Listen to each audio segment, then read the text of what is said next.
Bonsoir. Des crevettes qui contiennent des bactéries multirésistantes aux antibiotiques. C'est une découverte inédite. Explications et conseils ce soir. Elles viennent d'Inde, de Thaïlande ou du Vietnam, un pays où je vous emmènerai ce soir, gros producteur de crevettes d'élevage. Au Vietnam, la lutte contre les maladies des crevettes et les ravages écologiques s'intensifie. Et des crevettes suisses, eh bien, c'est pour tout bientôt. Des centaines de milliers de crevettes grandissent actuellement dans des bassins près de Bâle. Au sommaire aussi ce soir, une accusation qui a plombé pendant des mois une entreprise. La preuve, s'il en fallait encore une, qu'il est trop facile de mettre n'importe qui aux poursuites pour n'importe quoi.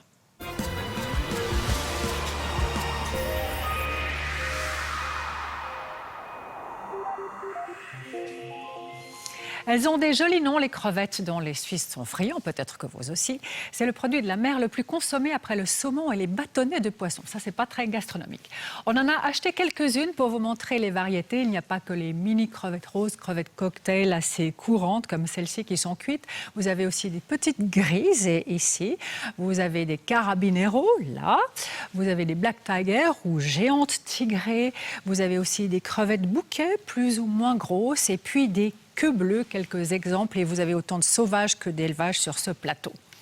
Un des plus gros pays exportateurs, c'est le Vietnam, qui a même l'ambition de doubler ses exportations de crevettes. C'est un secteur très rentable pour l'économie du pays, sauf que l'élevage intensif de crevettes a provoqué deux fléaux, les maladies dans les bassins d'aquaculture et des ravages écologiques. Ce n'est pas nouveau.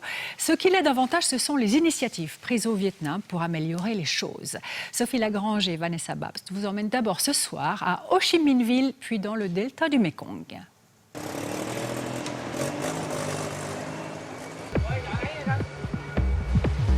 Il est 22h et comme chaque soir, l'activité bat son plein au Bindian Market. C'est le marché de gros de Ho Chi Minh Ville qui comprend une immense section poissons et fruits de mer. Déchargement, tri, pesée, transactions, tout va très vite. Et les quantités sont impressionnantes. Jamais nous n'avions vu autant de crevettes. Pourtant, les centaines de tonnes qui vont transiter ici cette nuit ne représentent qu'une petite partie de la production crevetticole du pays.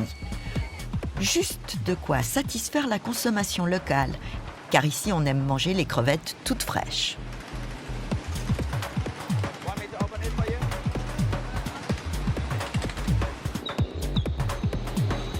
Ho Chi Minh Ville, c'est aujourd'hui une mégapole grouillante et bruyante de 8 millions d'habitants, à l'image du boom économique qu'a vécu le pays ces dernières années. La crevetticulture a fortement contribué à cette croissance exponentielle, mais plusieurs maladies ont par vagues fait de terribles ravages dans les élevages. C'est non loin du centre-ville qu'est installé le laboratoire de recherche du grand spécialiste de ces maladies. Ce scientifique de 35 ans, qui veut révolutionner l'aquaculture, est surnommé Dr Tom, en français Dr Crevette.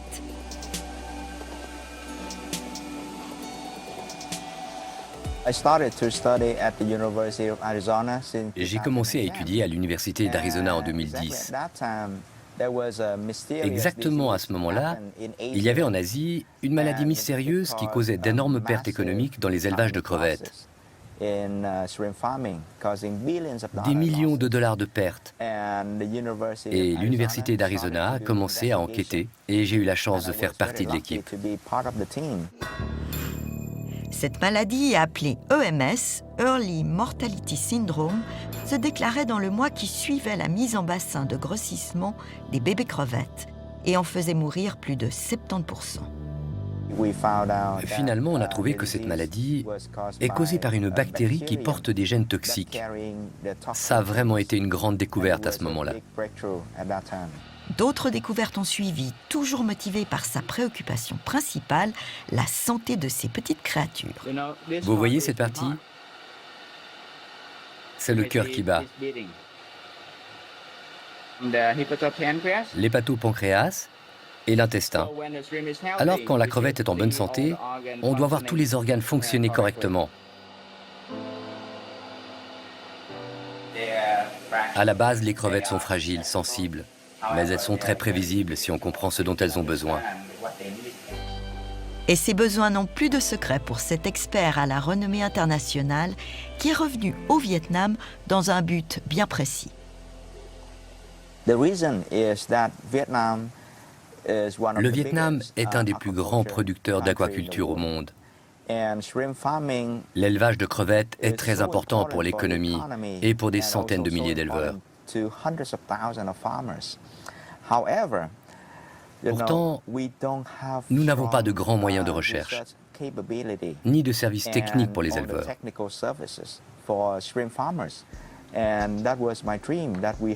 Et c'était mon rêve d'ouvrir un laboratoire privé, mais qui soit au service du public, de toute la communauté vietnamienne et aussi du monde entier. Ce rêve, il l'a concrétisé d'abord avec son labo de recherche à Ho Chi Minh Ville. Et puis avec un labo de diagnostic qu'il a ouvert à 400 km plus au nord dans la province de Ninh Thuan. Une province clé de l'aquaculture vietnamienne, comme en attestent les nombreux bassins d'élevage qui colonisent toute la côte.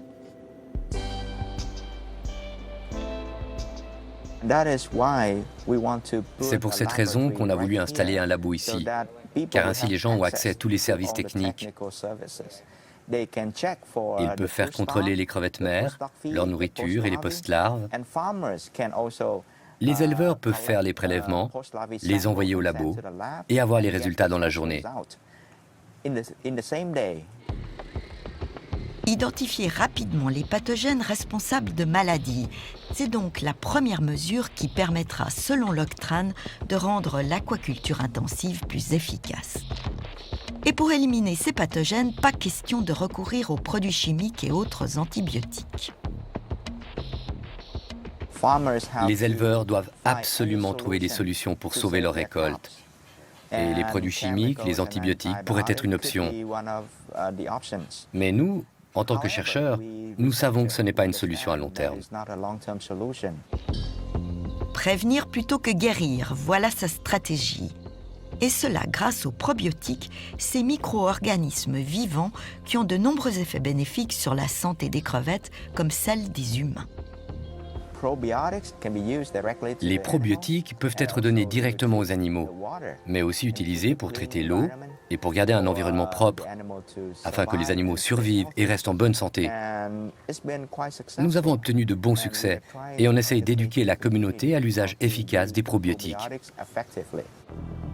Plus de 70% des crevettes produites au Vietnam sont nées ici, dans ces écloseries. L'une d'entre elles a été créée par l'Octrane pour mettre en pratique toutes ces recherches. Il veut ainsi prouver que produire des bébés crevettes exempts de pathogènes est une des clés du succès de l'aquaculture. La première étape importante, c'est d'être sûr qu'on n'apporte pas quelque chose de l'extérieur dans l'écloserie. Là, c'est le règlement de la production. Et si on découvre que les post-larves dont vous vous occupez ont des résidus d'antibiotiques, vous êtes viré. Très simple. Zéro tolérance pour les antibiotiques. On a de nouvelles crevettes mères qui sont arrivées la semaine dernière.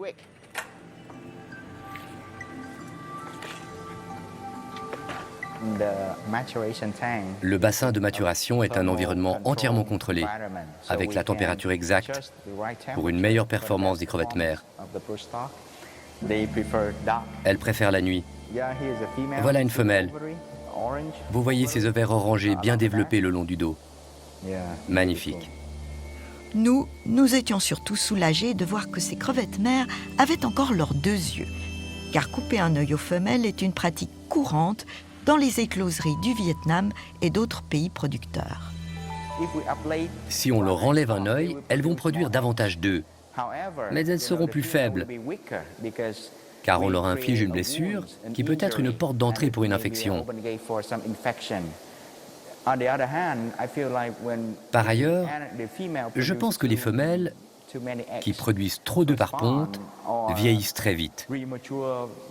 Et la qualité de leurs larves sera moins bonne.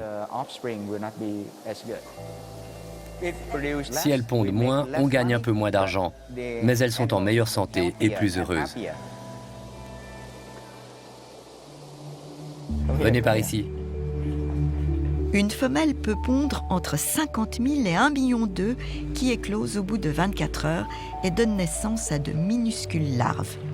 Celles-ci seront transvasées dans des bacs remplis d'eau de mer, une eau pompée au large et minutieusement filtrée afin d'empêcher la plus petite des bactéries de pénétrer dans l'écloserie.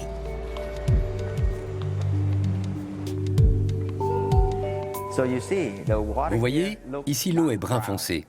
Je vais vous expliquer. Après avoir rempli les bacs avec de l'eau cristalline, on va inoculer avec les probiotiques.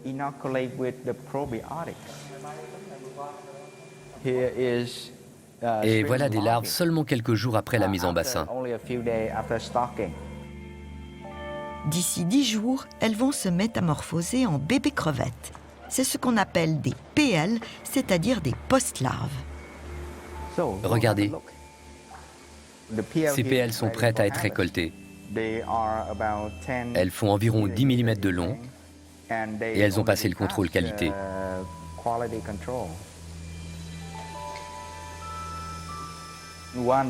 Dans une unité de production, nous avons 18 bacs, ce qui vaut 90 000 $. Et dans un bac, il y en a combien ? 1 million de post-larves. C'est beaucoup d'argent et c'est aussi un gros investissement. L'Octran ne perd jamais de vue l'objectif économique, mais il insiste tout autant sur sa volonté de rendre ses découvertes accessibles à tous, au Vietnam comme dans les autres pays producteurs. Tous les bébés crevettes poursuivront leur croissance dans des bassins de grossissement. Il y en a beaucoup dans la région de Ninh Thuan, comme celui de cet éleveur qui a accepté de nous laisser entrevoir sa production en cours.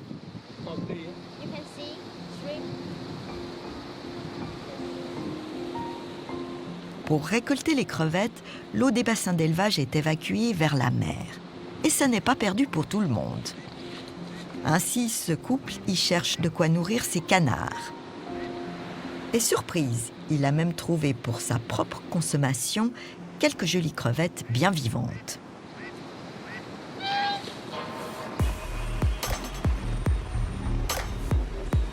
Retour à Ho Chi Minh Ville, dans un de ces restaurants très prisés des Vietnamiens. Ici, on mange toutes sortes de fruits de mer qu'on choisit directement dans les aquariums. Mais ce soir, l'Octran n'est pas venu les mains vides. Il a apporté quelques crevettes issues de ses recherches et il a demandé à la cuisine de nous les préparer.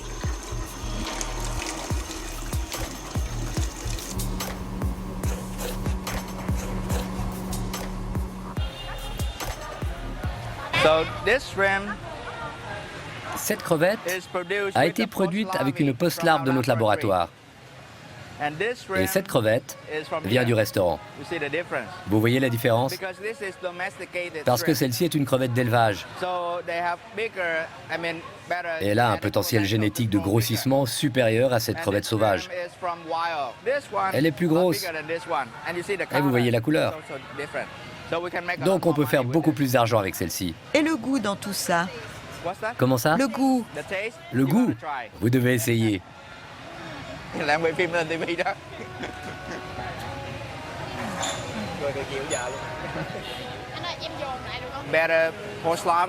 Notre travail, c'est de produire de meilleurs post-larves, d'améliorer les méthodes d'élevage et de créer une valeur ajoutée aux fruits de mer.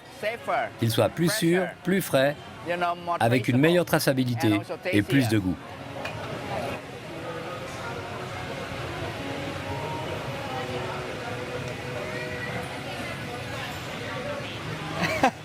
Parfait.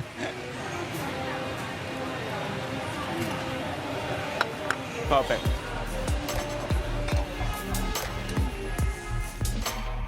Les crevettes vietnamiennes sont justement citées dans un rapport d'Oxfam International qui est paru en juin dernier, qui est intitulé « Derrière le code-barre des inégalités en chaîne », un rapport qui vise à faire la lumière sur l'exploitation économique des millions de paysans et de travailleurs des chaînes d'approvisionnement alimentaire. Alors je me tourne vers Paris pour rejoindre Pauline Leclerc. Bonsoir. Bonsoir. Vous êtes responsable de la campagne Justice et fiscale et inégalité chez Oxfam France. Alors si on se penche sur le revenu moyen des producteurs, des éleveurs de crevettes au Vietnam, votre rapport énonce un chiffre, 1 598 € par an. Je traduis en francs suisses, ça fait à peu près 1 820. C'est mieux que les producteurs de cacao en Côte d'Ivoire, mais tout de même pour vous, c'est insuffisant, c'est juste. Absolument. Et ce qui est d'autant plus choquant, c'est quand on regarde les bénéfices colossaux qui sont générés à l'autre bout de la chaîne par les supermarchés du monde. Les 8 premières grandes surfaces du monde ont généré en 2016 22 milliards de dollars de bénéfices. Alors justement, parlons chiffres, vous avez fait un calcul en France, et c'est valable pour la France, sur 1 kilo de crevettes. Il est en fait 3% seulement revient à celui qui est au début de la chaîne, c'est-à-dire aux petits producteurs. Et le reste va dans quelle poche finalement? Alors le reste, il va dans la poche des supermarchés et des intermédiaires, les négociants, les fournisseurs, etc. Alors si je vous comprends bien, pour que les producteurs vietnamiens de crevettes aient au moins un minimum vital et puis qu'il y ait une meilleure justice dans cette chaîne alimentaire, pas question que les consommateurs quand même payent plus cher les crevettes, ce qu'ils achètent, mais qu'est-ce que vous demandez concrètement chez Oxfam? Pour le cas de la crevette, il suffirait de réinjecter dans la chaîne de production seulement 13 centimes pour pouvoir offrir un salaire décent aux producteurs de crevettes. Voilà ce que l'on demande aujourd'hui. Alors on espère que vous serez entendus. Merci beaucoup pour vos explications. Bonne soirée à Paris. Au revoir. Au revoir. Et nous, on retourne maintenant au Vietnam et dans le delta du Mekong en particulier, où se pose un autre problème. L'élevage intensif des crevettes a provoqué des ravages écologiques. Regardez. Le delta du Mékong, au sud du Vietnam, abrite une importante zone de mangroves. Cette forêt d'arbres au système racinaire si particulier est un écosystème riche et complexe en perpétuelle évolution. Les mangroves fournissent un habitat unique et irremplaçable à de nombreuses espèces d'oiseaux, de mammifères, de poissons et de crustacés. Mais leur importance dans l'équilibre planétaire va bien au-delà. Les mangroves jouent un rôle très important dans les services rendus à l'écosystème. Elles servent à protéger la côte de l'érosion et du changement climatique. Et bien sûr, le plus important, c'est la captation du carbone. Les mangroves peuvent en effet retenir jusqu'à 5 fois plus de carbone que les autres arbres. Elles contribuent aussi à réduire la pollution en filtrant l'eau. Pendant longtemps, les crevettes qui vivaient là ont été pêchées de manière traditionnelle, ce qui ne portait pas atteinte aux mangroves. Mais tout a changé avec le développement de la crevetticulture et le passage à des pratiques intensives. Depuis les années 90, nous avons perdu plus de la moitié de la surface des forêts de mangroves. Et la raison principale, c'est la culture de la crevette. Les éleveurs coupaient les mangroves pour faire des bassins de crevettes.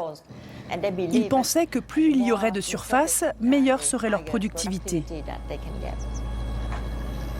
Conscients des conséquences dramatiques de cette déforestation, les autorités ont essayé à l'époque d'encourager les petits éleveurs à replanter des mangroves, mais sans grand succès. La situation s'est maintenant un peu améliorée avec diverses initiatives, comme le projet d'une ONG dirigée par Thuy Nguyen. Il s'agit du MAM, c'est-à-dire Mangrove et Marché, lancé en 2012 avec un double objectif.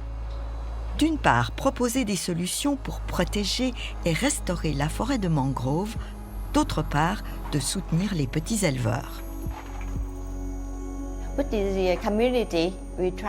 Nous essayons d'aider les communautés à comprendre les changements climatiques. On forme aussi les éleveurs à améliorer leurs pratiques pour le développement durable en ce qui concerne les crevettes et les mangroves.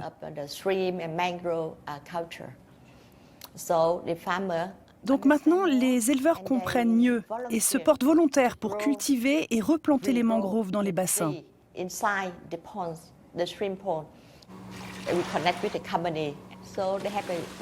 De plus, on les met en relation avec les sociétés pour qu'ils aient un meilleur accès au marché international.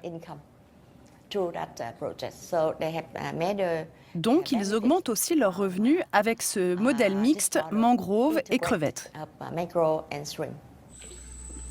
En quelques années, plus de 4000 petits éleveurs ont été formés à des pratiques plus durables, avec notamment l'utilisation de probiotiques et un contrôle plus serré de la qualité de l'eau.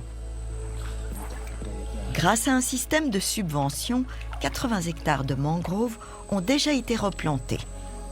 Ces résultats encourageants ont permis à l'ONG de lancer une deuxième phase du projet.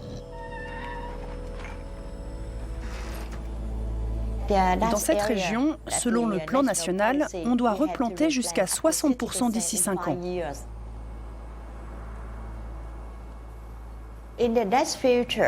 Dans un avenir proche, nous allons essayer d'introduire notre programme Mangrove et Marché dans d'autres provinces, comme Travin et Bentry, en vue de l'étendre à tout le delta du Mékong.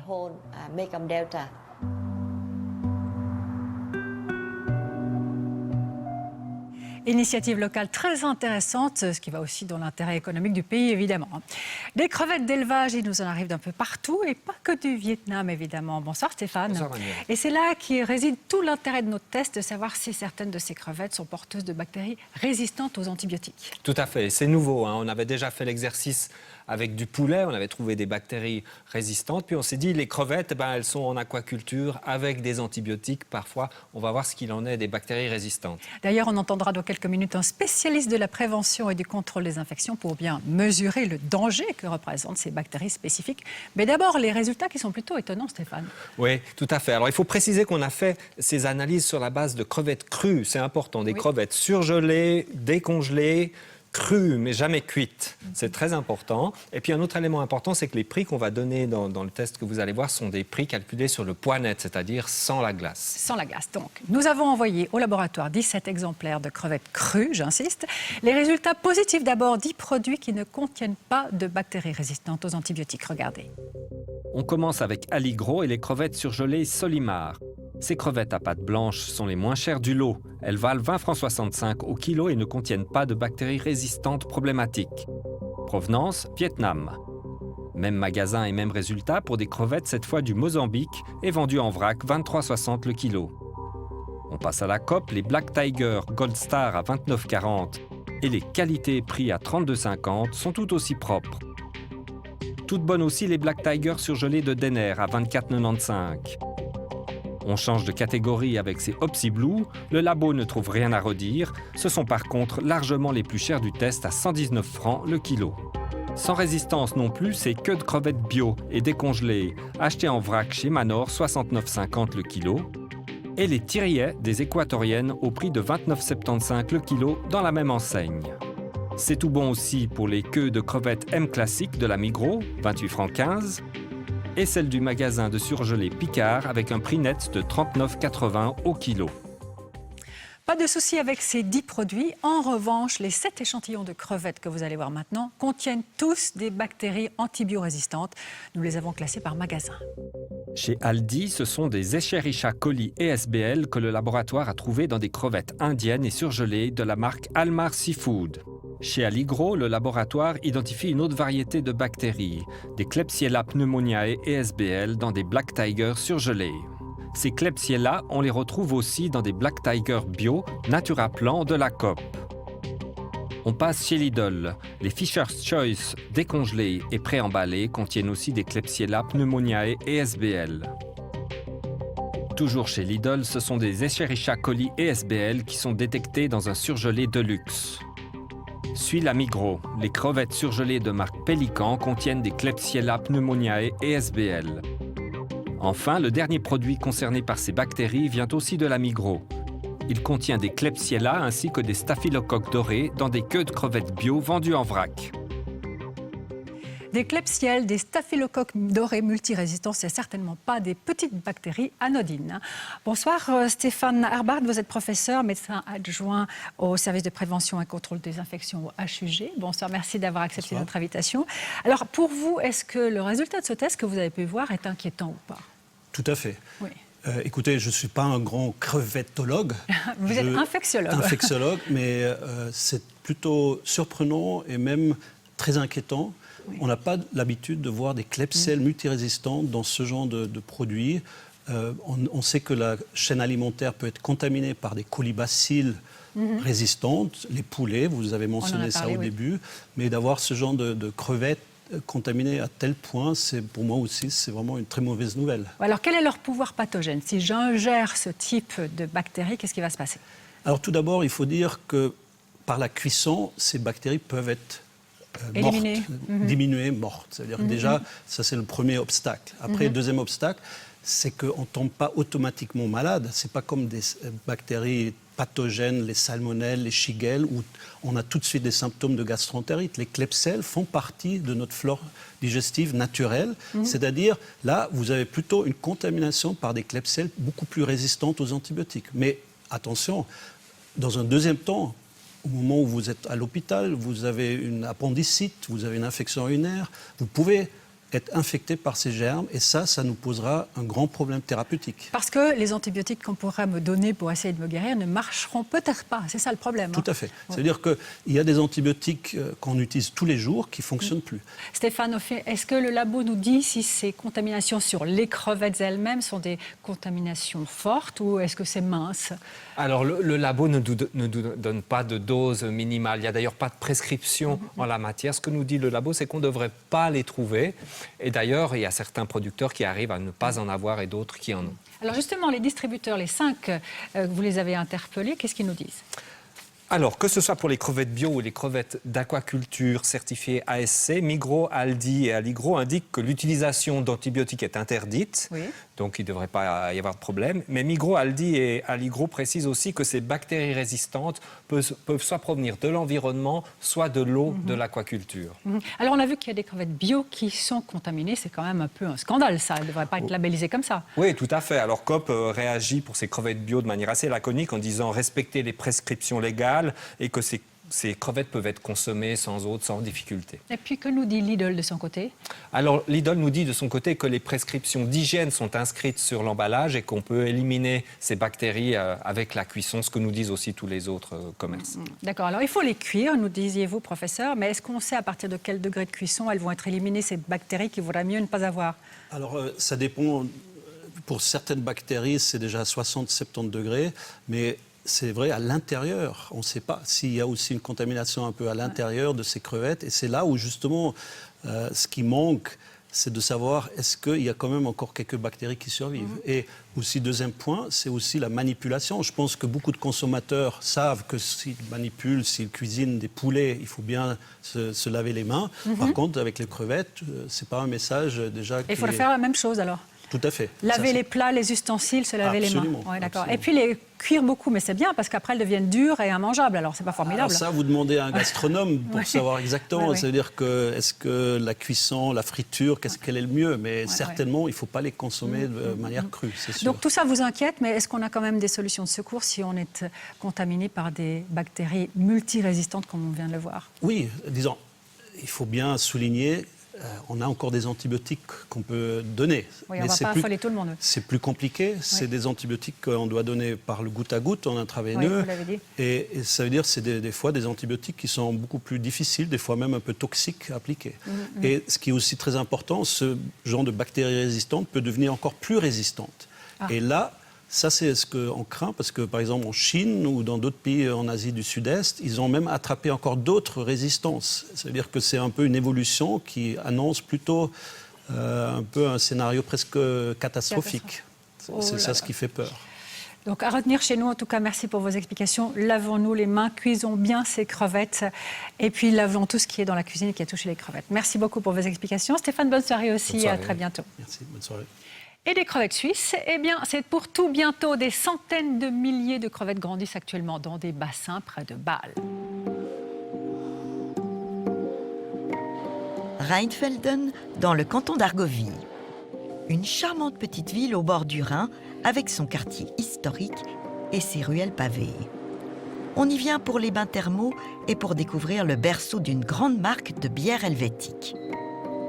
Mais nous, si nous sommes venus ici en ce jour de janvier où le thermomètre flirte avec le degré 0, c'est pour cet élevage de petites créatures exotiques.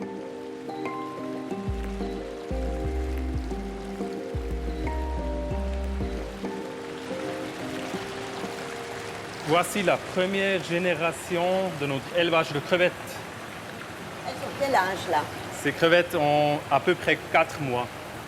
Et il y en a combien dans un bassin comme ça? Dans ce bassin, c'est un de 16 bassins. Il y a à peu près 100 000 crevettes. Mais vous aimez les crevettes? Ouais, moi, j'aime les crevettes, mais seulement quand elles sont fraîches.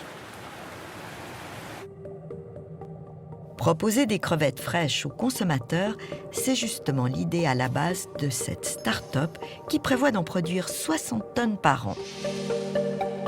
Mais pourquoi installer cette halle de production d'aquaculture ici, dans la campagne argovienne?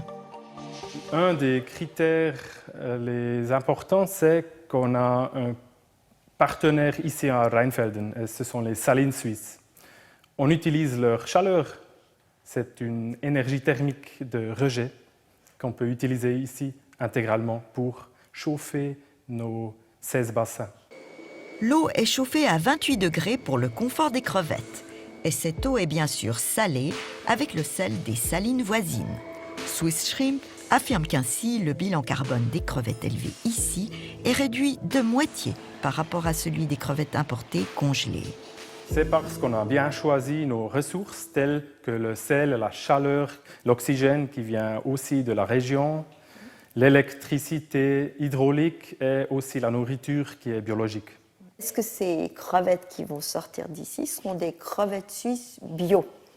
Non, ce ne sont pas des crevettes suisses bio parce que ce n'est pas possible de leur donner le nom bio parce que c'est seulement possible quand c'est un élevage dans l'eau ouverte salée. Et ça, on n'a pas trouvé en Suisse. Il s'agit en effet ici d'eau en circuit fermé, avec un système complexe de filtres. Ainsi, les 100 mètres cubes d'eau contenus dans chaque bassin sont entièrement filtrés en 1 heure. Cela permet-il alors d'éliminer tout risque de maladie? Il y a des risques qui restent, mais nous, on analyse l'eau des bassins chaque jour. Et il y a des maladies exotiques, certainement en Vietnam ou Thaïlande, qu'on n'a pas ici, en Suisse. Et on contrôle le système 24 heures par jour, tout le temps. C'est un système online qui fonctionne parfaitement.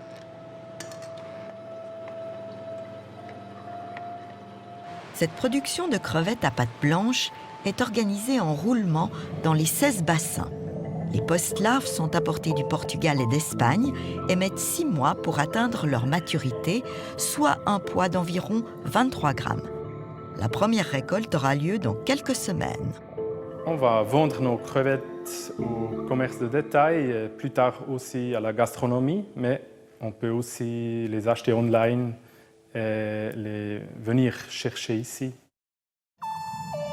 Les crevettes coûteront entre 100 et 120 francs le kilo, soit 4 à 5 fois plus cher que les crevettes importées congelées.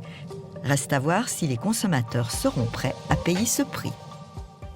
Des crevettes fraîches, alors que l'immense majorité des crevettes que l'on trouve actuellement en magasin sont décongelées, donc à ne pas recongeler.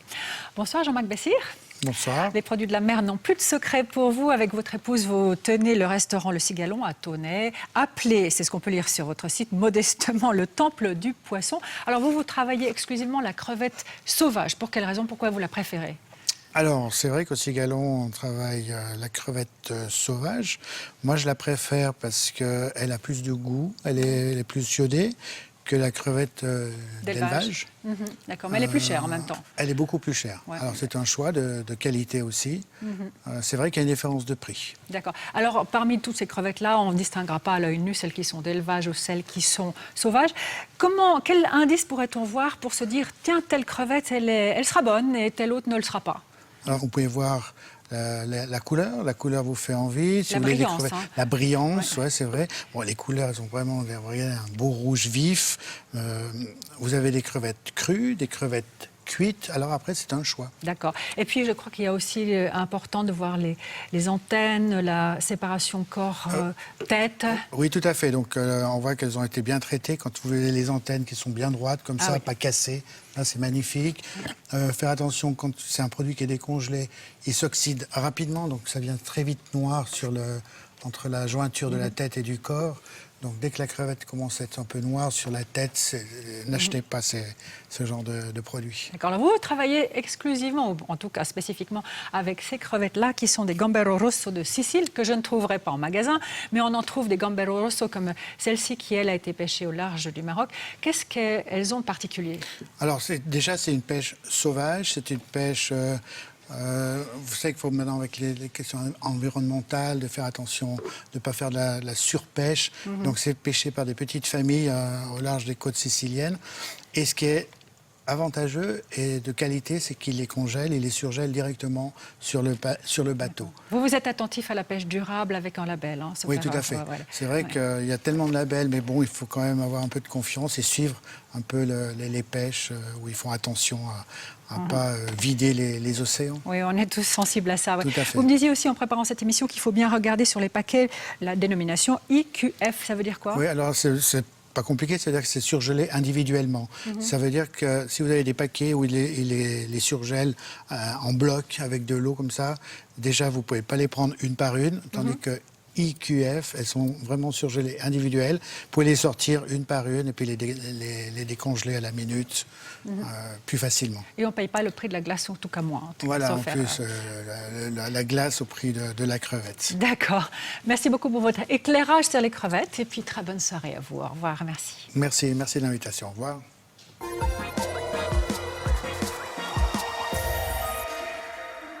Parlons de vous maintenant. Il était si facile en Suisse de mettre n'importe qui aux poursuites pour n'importe quel motif, et ce jusqu'à la fin de l'année passée.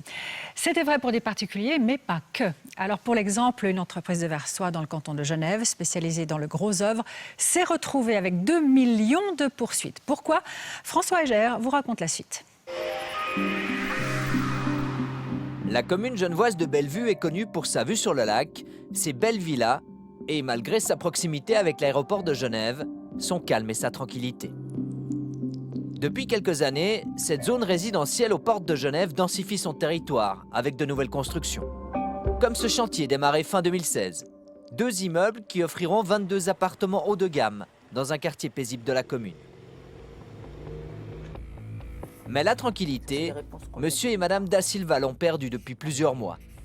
Depuis que ce patron d'une entreprise spécialisée dans le gros œuvre a reçu en juillet dernier ce courrier d'une étude d'avocat, dans lequel était écrit « À leur retour de vacances à la fin du mois d'août 2017, mes mandants ont constaté d'importants dégâts causés à leur garage et leur terrasse véranda. Ces 2 constructions reposant sur un socle de béton commun s'étaient subitement affaissées et désolidarisées du rez-de-chaussée de l'immeuble. De plus, d'importantes fissures sont apparues depuis lors, tant à l'intérieur qu'à l'extérieur de l'immeuble de mes clients. » Ça fait 25 ans que je suis à mon compte.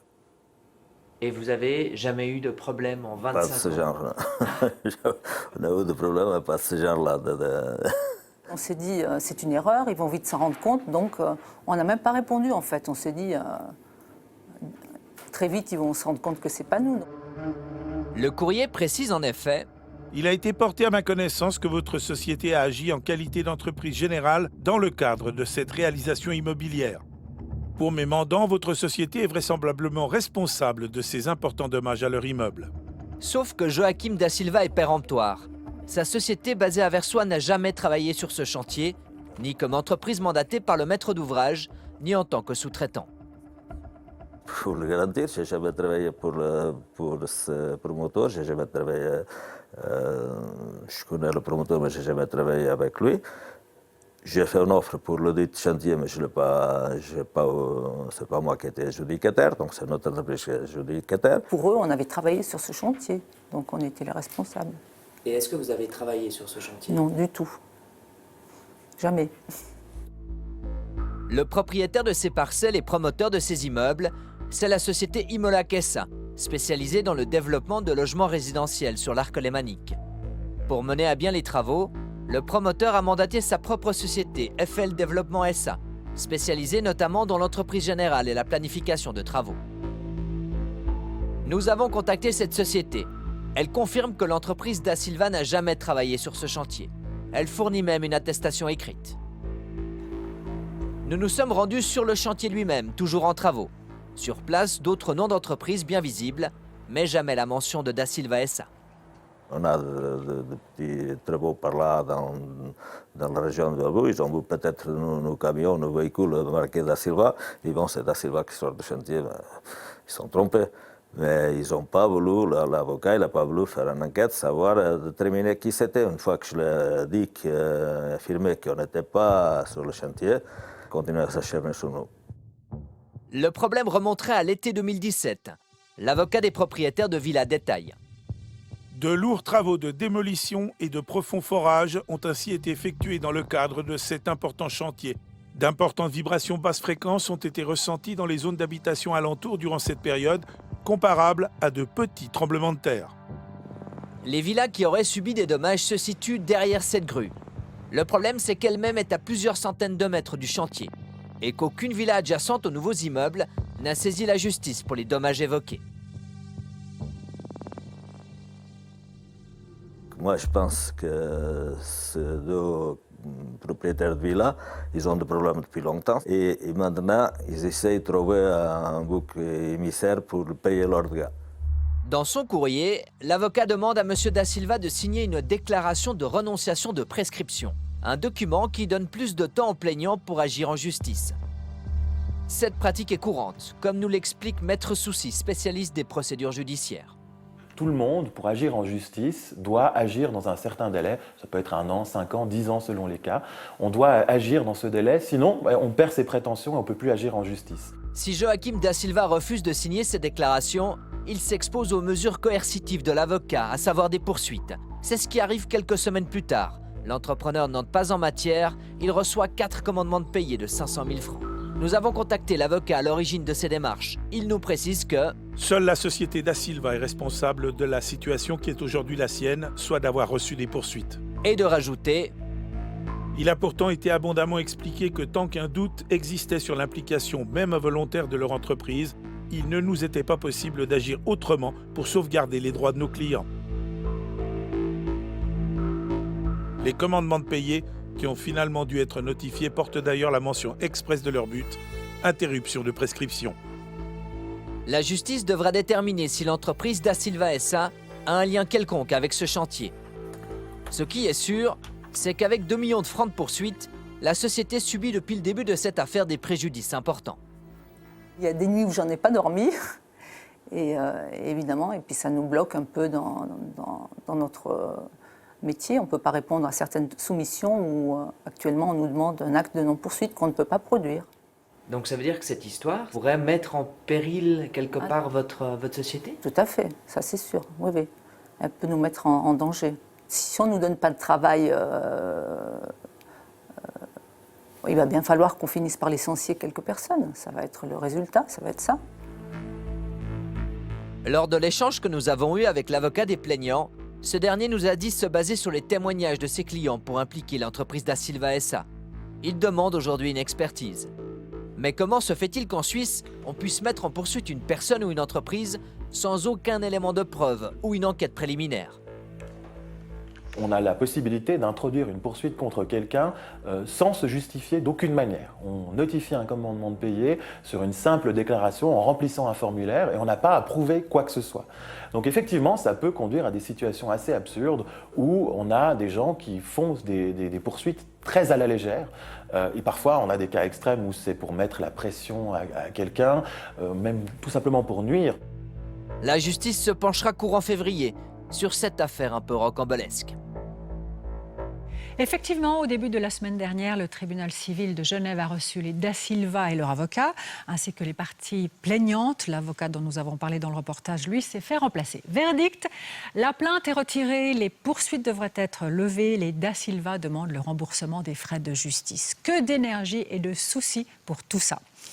Heureusement, la loi a changé le 1er janvier dernier dans le bon sens. Les victimes de poursuites abusives sont désormais mieux protégées. Alors, concrètement, si vous êtes mis aux poursuites de manière injustifiée et que vous faites opposition dans les 10 jours, vous aurez un moyen simple et efficace d'obtenir que cette poursuite n'apparaisse plus dans un extrait de l'Office des poursuites. Concrètement, si le créancier ne relance pas la justice dans un délai de 3 mois, vous pourrez demander à l'Office que la poursuite soit retirée du registre, qu'il soit radié, et vous vous retrouverez ainsi avec un casier vierge. De quoi dissuader les velléités de poursuites injustifiées.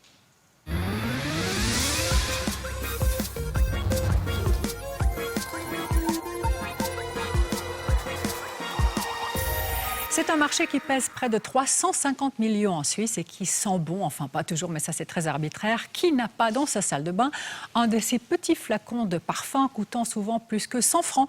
Certains atteignent allègrement des sommes 5 à 10 fois plus élevées pour quelques millilitres de liquide parfumé. Comment se décompose le prix d'un parfum? Que pèse la part des ingrédients et celle du marketing, du rêve? De l'imagination créatrice d'un maître parfumeur au choix des matières premières, de la fabrication d'un flacon ciselé à la campagne de pub mondialisée, à bon entendeur a suivi le sillage de nombreux parfums.